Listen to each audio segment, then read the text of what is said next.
Nitaona na mainda bambo. Taona na kuti mbusa mene akujetsa ziwanda mwasimayi mwatsikana.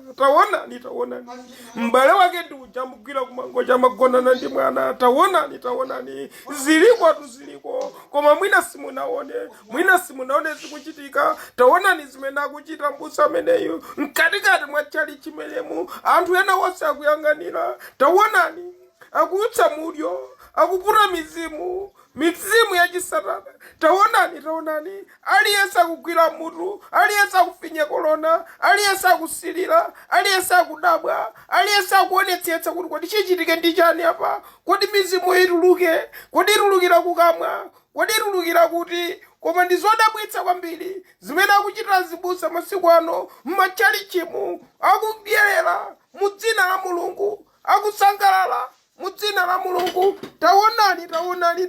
Taonani koma tuziliko even mzungu na Yesu akugwira pa chesili pake kudzisisira mulyo wadzuka. Taonani azimayi ambirimbiri